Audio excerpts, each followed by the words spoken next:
जी अस्सलाम वालेकुम, क्या हाल है? आप सब लोग खैरियत से हैं। मैं इस वक्त शिराज में हूँ और ये ईरान का इंतहाई खूबसूरत शहर है। यहाँ पे हाफिज़ शिराजी साहब का मज़ार है, फिर इसके साथ साथ सादी शिराजी साहब का मज़ार है। अभी मैं सादी शिराजी साहब के मज़ार से होके आया हूँ, हाफिज़ साहब के मज़ार से भी होके आया हूँ और फिर उसके बाद होटल की बालकनी में खड़े होके जहाँ से पूरा शहर नज़र आ रहा है वहाँ से आपसे मुखातिब हूँ। तो आज सियासी सतह पे बहुत सारे नए वाक़यात पेश आए, लेकिन 3 वाक़यात अहम हैं जिनके ऊपर सरदस्त हम वीलॉग कर रहे हैं। पहला वाक़या पाकिस्तान तहरीक-ए-इंसाफ की कोर कमेटी का इजलास हुआ, उसमें शेर अफजल मरवत साहब के ऊपर सारे लोग चढ़ गए। क्यों चढ़े ये भी हम आपको आज के व्लॉग में बताएंगे। और पेशावर हाई कोर्ट से आज एक और बुरी खबर मिल गई पाकिस्तान तहरीक-ए-इंसाफ को। मेरा ख्याल ये ज़्यादती है और पाकिस्तान तहरीक-ए-इंसाफ के साथ मुसलसल ज़्यादतियाँ हो रही हैं, जिसमें आज पेशावर हाई कोर्ट का एक फ़ैसला भी है। साथ ही जो ही स्टेबिलिटी पाकिस्तान के अंदर आई है तो साथ ही उसके स्टॉक एक्सचेंज ने सलामी पेश कर दी पाकिस्तान की गवर्नमेंट को।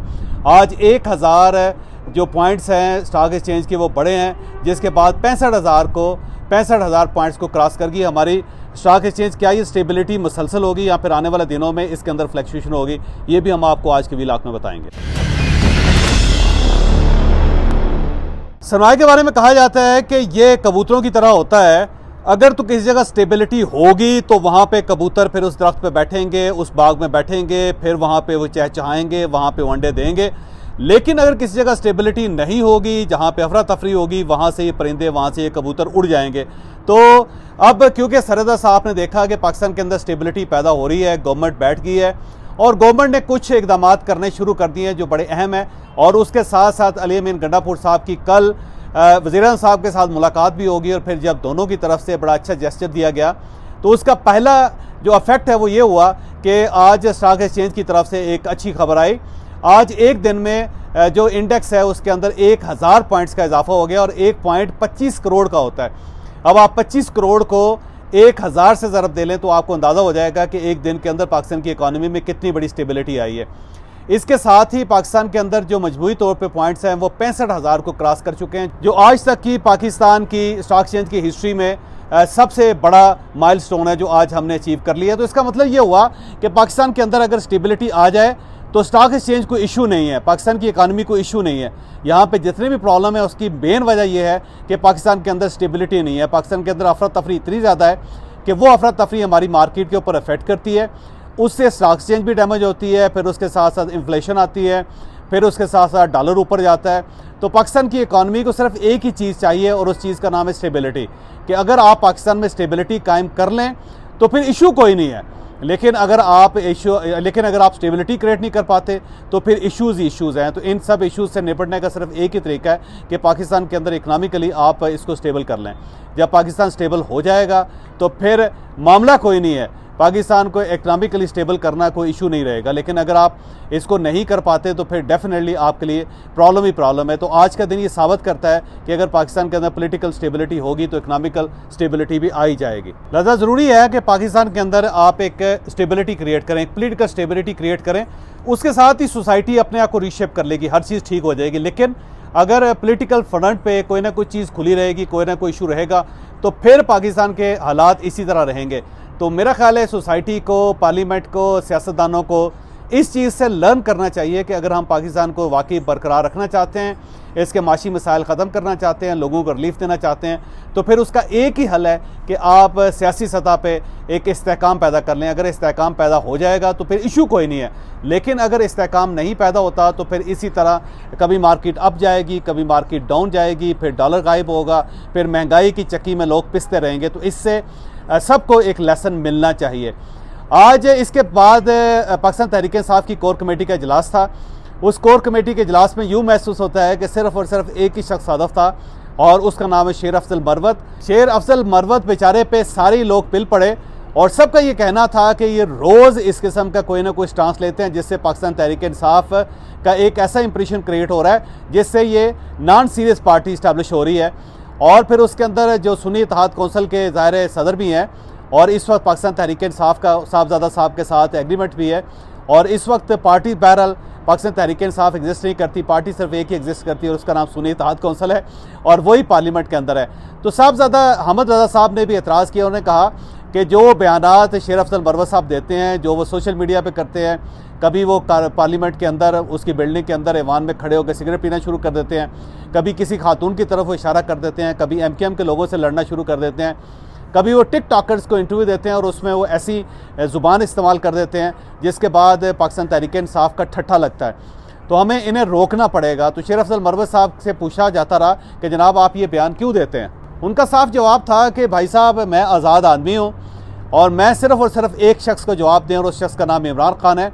अगर आप लोगों को कोई इशू है तो आप इमरान खान साहब से रब्ता करें, उनसे बात करें। अगर वो मुझे रोकेंगे तो मैं रुक जाऊँगा, नहीं तो ज़ाहिर पार्टी का किसी न किसी झंडा उठाना है। आप लोग तो ठंडे माठे किस्म के लोग हैं, आप ना कौमी असम्बली के अंदर कुछ कर रहे हैं, ना कौमी असम्बली के बाहर कर रहे हैं, और आप ना खुद कर रहे हैं ना किसी दूसरे को करने देते हैं। तो उनका स्टांस बड़ा क्लियर था, जिसपे खासा हंगामा हो गया और सब लोगों ने कहा कि इन्हें रोकना पड़ेगा। और गौहर खान साहब से कहा गया कि आप चेयरमैन हैं और आप इनका मक्खू ठपें, आप इनको मना करें और आप इनको कहें कि वो इस किस्म के बयानात ना दिया जाए। साथ साथ बल्कि ये भी रिक्वेस्ट की गई कि आप पाबंद करें कि अगर ये किसी टेलीविज़न शो में शामिल होंगे, दाखिल होंगे या शरीक होंगे या किसी व्लॉगर को ये इंटरव्यू देंगे तो उससे पहले बाकायदा पार्टी से इसकी इजाज़त ली जाएगी।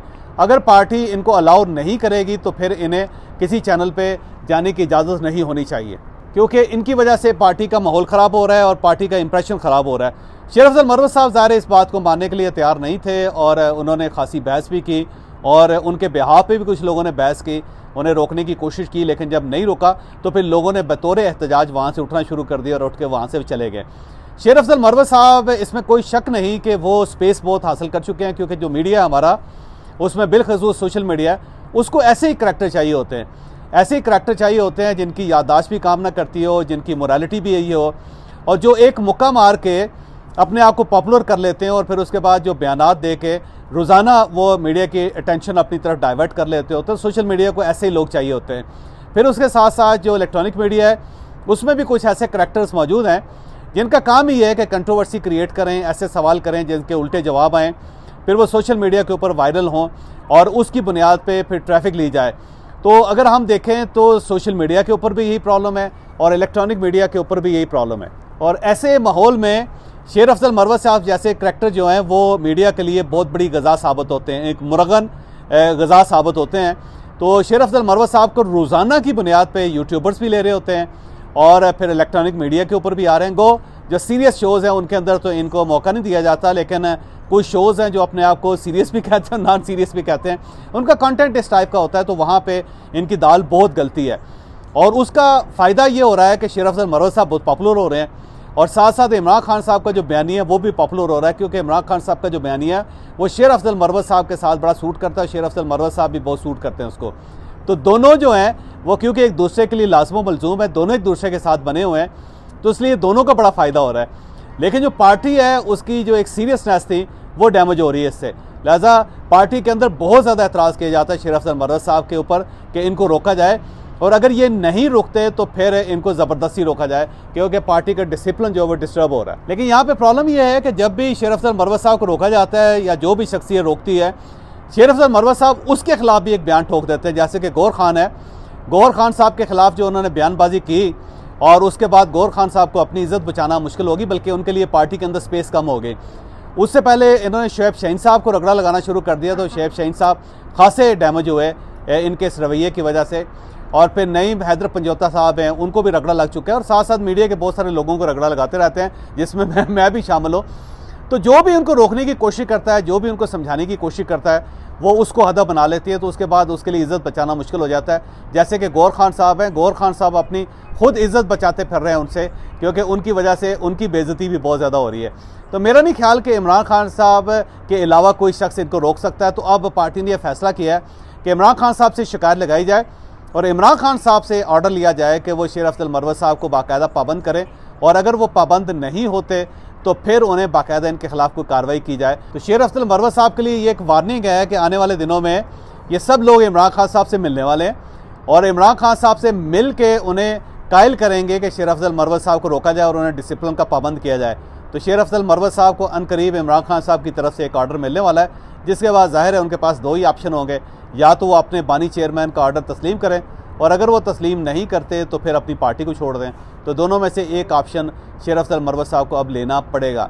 अब हम आते हैं पेशावर हाई कोर्ट की तरफ। तो पेशावर हाई कोर्ट में पाकिस्तान तहरीक इंसाफ ने बड़ी उम्मीदों के साथ, बड़े ख्वाहिशात के साथ एक पिटीशन दायर की थी और इनका ख्याल ये था कि वहाँ से इन्हें स्टे आर्डर मिल जाएगा। और पहला जो बेंच बना था 2 रुकनी, उसने इनको स्टे आर्डर दे भी दिया, जिसके बाद ज़ाहिर है पेशावर जो खैबर पख्तूनख्वा की असम्बली, उसको मना कर दिया गया कि आपने वो लोग जो मखसूस सीटें हासिल कर चुके हैं दूसरी पार्टीज़ की बुनियाद पे, उनके हल्फ नहीं लेने। तो उनके हल्फ तो नहीं हो सके खैबर पख्तूनख्वा असम्बली के अंदर। और उसके साथ ही फिर 2 रुकनी बेंच ने ये मसला एक लार्जर बेंच की तरह रेफ़र कर दिया था, जिसके बाद एक लार्जर बेंच बना 5 रुकनी, उसने आज हेयरिंग की और उसमें फिर ज़ाहिर बाकायदा पाकिस्तान तहरीक इंसाफ के वकला को मौका दिया गया। उसके साथ साथ इलेक्शन कमीशन का वकील भी शामिल था। तो जब वकला से पूछा गया पाकिस्तान तहरीक इंसाफ के कि जनाब ये बताएं कि सुन्नी इत्तेहाद कौंसिल की पार्लियामेंट के अंदर क्या पोजीशन है, तो वकला उससे पोजीशन को इस्टेब्लिश नहीं कर सके, बल्कि बार बार जब जजेस पूछ रहे थे कि ये बताएं कि क्या सुन्नी इत्तेहाद कौंसिल की कोई एक सीट है किसी असम्बली में, तो बताया गया अली ज़फ़र साहब की तरफ से कि नहीं, कोई एक सीट भी नहीं है। तो फिर उससे पूछा गया कि जब असम्बली के अंदर एक पार्टी की नुमाइंदगी नहीं है तो फिर उन्हें मखसूस सीटें कैसे मिल सकती हैं। तो इसका जवाब अली ज़फ़र साहब नहीं दे सके, जिसकी बुनियाद पे एक मुत्तफ़िका फ़ैसला हुआ और ये मुत्तफ़िका फ़ैसला पाकिस्तान तहरीक इंसाफ के ख़िलाफ़ आ चुका है। अब ज़ाहिर है मखसूस सीटें कम अज़ कम ये खैबर पख्तूनख्वा की हद तक हासिल नहीं कर सकेगी ये पार्टी। उसके बाद अब सुप्रीम कोर्ट ऑफ पाकिस्तान जा रही है पार्टी इस फैसले के ख़िलाफ़ भी और एक मजमूई पटिशन लेके भी कि हमें पाकिस्तान तहरीक इंसाफ को मखसूस सीटें दी जाएँ। तो मेरा नहीं ख्याल कि सुप्रीम कोर्ट ऑफ पाकिस्तान से भी अब कोई रिलीफ इस पार्टी को मिल सकता है और उसकी वजह यही है कि ये पार्टी इस्टेब्लिश नहीं कर पा रही कि इन्हें मखसूस सीटें क्यों मिलें। यहाँ पे मेरे 2 व्यूज़ हैं, एक टेक्निकल व्यू है और एक मॉरल व्यू है। टेक्निकल व्यू मेरा ख्याल ये है कि पाकिस्तान तहरीक इंसाफ से गलती हुई, इसे कम से कम कोई एक ऐसी पार्टी चूज़ करनी चाहिए थी जिसका कम से कम एक रुकन तो किसी असम्बली में होता।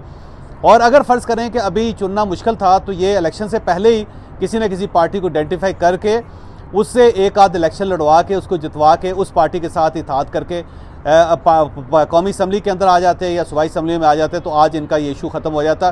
तो एक टेक्निकली फ़ॉल्ट पाकिस्तान तहरीक इंसाफ से हुआ है। पाकिस्तान तहरीक इंसाफ को इस चीज़ का ख्याल रखना चाहिए था। तो ज़ाहिर जो पार्टी टेक्निकली इतनी कमज़ोर होगी, जिसकी डिसीजन पावर बड़ी कमज़ोर होगी, उससे ये तवक्को करना कि वो इस किस्म की अक्लमंदी का मुजाहरा करेगी जो ज़ाहिर मुमकिन नहीं है। तो टेक्निकली पाकिस्तान तहरीक इंसाफ के पास मखसूस सीटें नहीं आनी चाहिए। उसकी वजह ये कि इन्होंने सारे वो कानूनी सुराख बंद कर दिए जहाँ से इनको रिलीफ मिल सकता था और ये सारे का सारा जो इलेक्शन इन्होंने बेवकूफ़ी के हद तक लड़ा है, जिसमें ये जीत के भी बड़ी बुरी तरह मार खा गए हैं। लेकिन अगर मोरालिटी के लिहाज से देखा जाए तो मेरा ख्याल है पाकिस्तान तहरीक इंसाफ का हक बनता है कि उसको ये सीट्स मिलती, और अगर फ़र्ज़ करें उन्हें ये सीट्स नहीं दी जाती तो ये इनके साथ ज़्यादती है। तो एक बड़ा दिल करके हाई कोर्ट्स को, ट्रिब्यूनल्स को, सुप्रीम कोर्ट ऑफ पाकिस्तान को और बाकी सियासी जमातों को ये सीटें इनको देनी चाहिए थी और उससे अगर ये सीटें इनको मिल जाती तो गवर्नमेंट को कोई नुकसान नहीं था। लेकिन ये जो एक पोलराइजेशन है पॉलिटिकल, इसको बहुत ज़्यादा इसमें कमी आ जाती है, एक रिलीफ मिल जाता और पाकिस्तानी सोसाइटी के अंदर मोरालिटी दोबारा डेवलप हो जाती। उससे ये पता चल जाता है कि पाकिस्तान के जो सियासतदान हैं वो बड़े मैच्योर हैं और वो बड़े बड़े दिल के लोग हैं और ये खुले दिल के साथ फैसले कर लेते हैं। तो उसका फ़ायदा होना था पाकिस्तानी सियासत को, लेकिन ज़ाहिर है इन्हें पाकिस्तान तहरीक इंसाफ को रिलीफ नहीं दिया गया, जिसका ज़ाहिर है पोलिटिकली एक नुकसान बाकी पार्टीज़ को हुआ। इसमें कोई शक नहीं कि सीटें उनको ज़्यादा मिल गई, लेकिन एक जो पॉलिटिकल मोरालिटी होती है उसमें ये पार्टीज़ मार खा गई। इसके साथ साथ अगर फ़र्ज़ कर लें कि वाकई टेक्निकली इन लोगों का हक नहीं है, जो मैं समझता हूँ नहीं हक इनका, लेकिन उसके बाद इन सीटों को जो दूसरी सियासी जमातें उनके अंदर तकसीम करना उससे बड़ी ज़्यादती है। बिल्कुल ऐसे महसूस हो रहा है जैसे एक लूट का माल था जिसे बाकी सियासी जमातों ने आपस में तकसीम कर लिया, जो मॉरली मुझे ठीक नहीं लगता। तो अब फ़ैसला यही करना चाहिए था कि अगर बड़ा दिल किया जाता, ये बाकी सारी सियासी जमातें इनको स्पेस देती और ये कहती जी इनका हक है, इनको मखसूस सीटें दे दी जाएँ, और अगर वो ये ना करते तो तब भी मेरा ख्याल है हाई कोर्ट को, सुप्रीम कोर्ट ऑफ पाकिस्तान को अब एक थोड़ा सा बड़ा दिल रख के थोड़ा सा आइन और कानून से बालातर हो के इनके हक़ में फ़ैसला कर देना चाहिए ताकि पाकिस्तान तहरीक इंसाफ को रिलीफ मिल सके और इनका एतमाद भी बहाल हो इदारों के ऊपर। तो इसे करने में हर्ज कोई नहीं है, लेकिन मेरा नहीं ख्याल कि ये किया जाएगा, क्योंकि पाकिस्तान के अंदर बदकिस्मती से दिल बड़े छोटे हैं तो जब दिल छोटे हों तो फिर इस किस्म के बड़े फैसले नहीं किए जाते, जो इस वक्त पाकिस्तान की ज़रूरत भी है। पाकिस्तान को बड़े बड़े फैसले करने चाहिए और चीफ जस्टिस ऑफ पाकिस्तान को मेरा ख्याल है इसके ऊपर नोटिस लेके एक बड़ा दिल करके एक बड़ा फ़ैसला कर देना चाहिए, क्योंकि इससे पहले सुप्रीम कोर्ट ऑफ पाकिस्तान ने जो पिछले दौर में फ़ैसले किए थे वो भी कोई आइनी और कानूनी नहीं थे और उनके ऊपर भी बड़े बड़े सवाल पैदा हुए थे। तो जब एक गैर कानूनी और गैर आइनी फ़ैसले बड़े दिल के साथ होते रहे हैं तो एक इस किस्म का फ़ैसला जो पॉजिटिव भी है वो भी बड़े दिल के साथ अगर कर दिया जाए तो फ़ायदा बहुत होगा। और आखिर में मियां नवाज शरीफ साहब के दोनों साहबजादों को आज भी रिलीफ मिल गया है। यही है कि जब वक्त बदलता है, हवाएं तब्दील होती हैं तो सबको रिलीफ मिल जाता है। लिहाजा हसन नवाज साहब और हुसैन नवाज साहब, मैं दोनों को मुबारकबाद पेश करता हूँ और साथ ही इनसे दरख्वास्त करता हूँ कि अल्लाह से दुआ करें कि अल्लाह ताला दोबारा इन्हें बुरे वक्त से बचाए, क्योंकि यहाँ पे कानून और आइन बुरे और अच्छे वक्त का पाबंद होता है।